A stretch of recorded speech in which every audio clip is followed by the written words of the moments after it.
Buenas tardes, hermanas y hermanos. Soy el hermano Jorquera nuevamente y les traigo este resumen semanal de los capítulos del Libro de Mormón correspondientes a la lección del Ven Sígueme. Estamos en la semana del 19 al 25 de octubre y los capítulos que nos corresponde leer del Libro de Mormón son de Tercer Nefi 27 hasta Cuarto Nefi.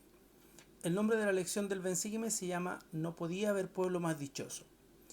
Y en estos capítulos que nos corresponde leer, vamos a ver cómo habían unas pequeñas disputas entre los discípulos acerca del nombre que debía llevar la iglesia. Jesucristo resuelve esto rápidamente y les enseña que su iglesia debe llevar su nombre y algo muy importante es que debe estar fundada en su evangelio. Si cumple con estos dos requisitos, es su iglesia. Entonces, vemos que esta premisa eh, sigue muy vigente hoy en día. La iglesia de Jesucristo debe llevar su nombre y obviamente estar fundada en su evangelio y, y cumplir con todas las cosas que han enseñado y que los profetas en la actualidad también nos continúan enseñando. Posteriormente a esto, Jesucristo les explica que Él murió y que el propósito de su muerte era atraer a todos a Él y que todos pudieran arrepentirse y perseverar hasta el fin. Y de esta forma obviamente iban a poder volver al Padre. Y también le explica al pueblo nefita que ellos deben entrar por la puerta estrecha y andar por el camino angosto. Y esto quiere decir, hermanos, que no va a estar nuestro camino exento de dificultades.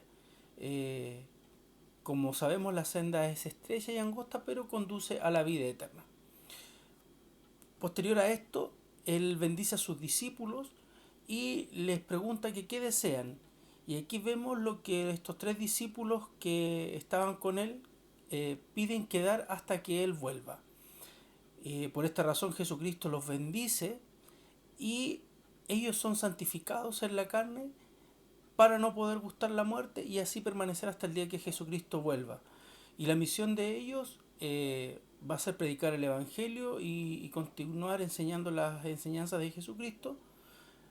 Y lo único que les va a suceder, dice las Escrituras, es que ellos se van a sentir afligidos cuando ellos vean la iniquidad del pueblo.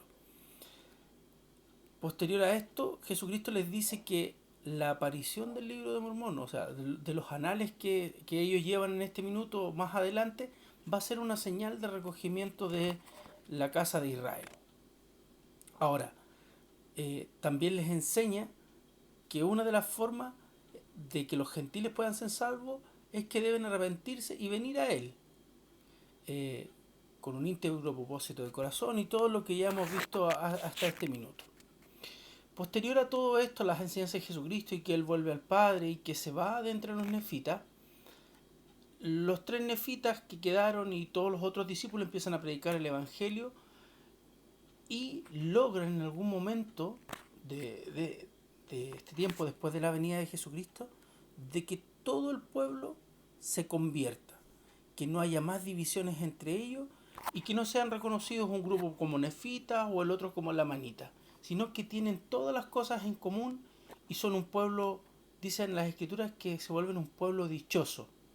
Este pueblo comienza a guiarse por las enseñanzas de Jesucristo y obviamente dejan de guiarse por lo que ellos seguían antiguamente, que era la ley de Moisés.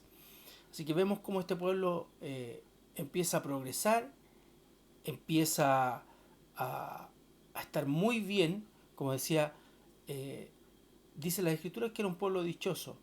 Y a tal grado llega esto que comienzan a prosperar nuevamente y empiezan a reedificar las ciudades que habían sido destruidas, eh, empiezan a poblar la tierra, empiezan a tener riquezas, muchas cosas, a prosperar en rebaños, en todo lo que ustedes se puedan imaginar, pero lamentablemente aproximadamente 200 años de la venida de Jesucristo, eh, ellos empiezan nuevamente a ensalzarse en el orgullo, empiezan a caer en los mismos problemas que tenían antes, empieza a haber divisiones entre el pueblo, empiezan a tratarse mal, a menospreciar al que tiene menos y se empieza a dividir la iglesia nuevamente. Algunos grupos se separan y vuelven a tomar el nombre de los lamanitas y a los creyentes fieles los nombran como nefitas, y al término de no muchos años empieza a haber muchas iglesias en la tierra, empiezan a perseguir a los verdaderos discípulos de Jesucristo, y aquellos que ya no creen o que no quieren creer se rebelan, lo hacen de forma intencional y empiezan a enseñar a sus hijos que deben odiar a aquellos que son conocidos como nefitas. Posterior a esto, vemos que ya para el año 300 aproximadamente, todos están sumamente inicuos, son muy pocas las personas que son justas, tanto así que en el año 320, después de Jesucristo, Amarón, que era el profeta que estaba a cargo, o la persona que estaba a cargo de las escrituras y los anales que se habían llevado entre el pueblo nefita, oculta los anales. Entonces vemos que de haber sido un pueblo muy dichoso, muy próspero, vuelven a caer en las mismas cosas que los han alejado del Señor en tiempos anteriores. Así que espero, hermano, que les pueda gustar esta lección. Está muy interesante lo que sucede en estos capítulos, sobre todo las enseñanzas que deja Jesucristo para nosotros hoy en día. Y espero les guste, y nos vemos próximamente en otro resumen del Ven, Sígueme.